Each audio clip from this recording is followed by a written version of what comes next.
আব্বুর মোবাইলে সারাদিন মেসেজ আসতে থাকে, আমি পড়লাম টেনশনে। আব্বু এত মেসেজ কারে করেন? এদিকে দেখি আব্বু আগের চেয়ে বেশি স্মার্ট হচ্ছেন। কি হলো বুঝতে পারলাম না।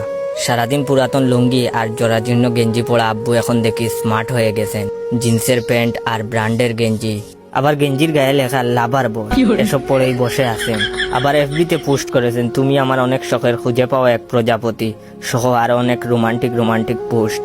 মনে মনে ভাবলাম, যাই হোক, এখন মানুষ বলবে আমার আব্বা অনেক স্মার্ট, অনেক আধুনিক।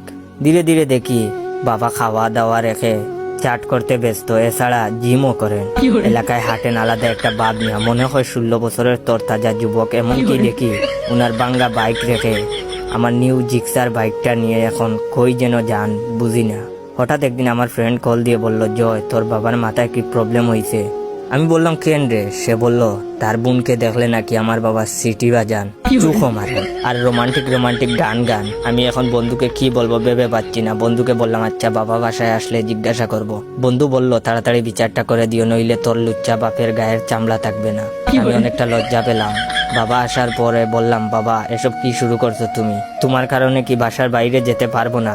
বাবা বললেন, কেন, কি হয়েছে? আমি বললাম, আমার বন্ধু শামিমের বোন সাইমাকে দেখলে তুমি গান গাও আর খারাপ ভঙ্গি করো কেন? বাবা বললেন, এখানে খারাপের কি আসে? একটা মেয়েকে ভালো লাগলে পুলাপান তো এরকমই করে। আমি বললাম, বাবা তুমি এখনো পুলাপান রয়েছো কি? বয়স তো 50 ঊর্ধ্ব হয়ে গেছে। বাবা বললেন, ভালোবাসাতে বয়স লাগে না, আর এমনিতেও আমি হার্ট হ্যাকার, যে কোনো মেয়ের হার্ট হ্যাক করতে পারি। তুই এসব ভালোবাসা বুঝবি না, তুই এখনো ছোট রয়েছস।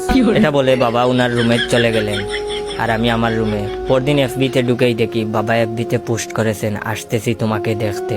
আমি ভাবলাম মা মারা গেছেন, হয়তো বাবার মনে মৃত্যুর ভয়টা হচ্ছে, তাই মারা গেলে মায়ের কাছে যাবেন ভাবছেন। তখনই আমার জিএফ সাদিয়া কল দিয়ে বলল, ওই শুনো, আমার বান্ধবী নুসরাত আজ তার বিএফ এর সাথে দেখা করবে, তুমি লাজিজ রেস্টুরেন্টে আসবা।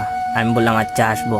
আবার মনে মনে ভাবলাম, পকেটে নাই 1 টাকা, এখন খাবার খেলে তো আমাকেই বিল দিতে হবে। তাই বাবার রুমে গেলাম টাকা চাইতে। গিয়ে দেখি বাবা স্পিকারে ডিজে গান বাজাচ্ছেন, ডিজে বাহারুল, ডিজে শমসু, আরো অনেক কিছু, আর জিন্সের প্যান্ট আর ব্র্যান্ডের টি শার্ট আর আমার শখের জুতা পরে নাচছেন। আমি শান্ত গলায় গিয়ে বাবাকে বললাম, বাবা আর্জেন্ট কিছু টাকা লাগবে, বন্ধুদের সাথে বাইরে খাবার খাবো। বাবা আমার হাতে 20 টাকা দিয়ে বললেন, যা বাবা, এনজয় কর। আমার তো রাগ উঠে গেল। যেই জায়গায় একটা সিগারেটের দাম 17 টাকা, ওই জায়গায় উনি আমাকে 20 টাকা দিয়েছেন বন্ধুদের সাথে খাবার খাওয়ার জন্য।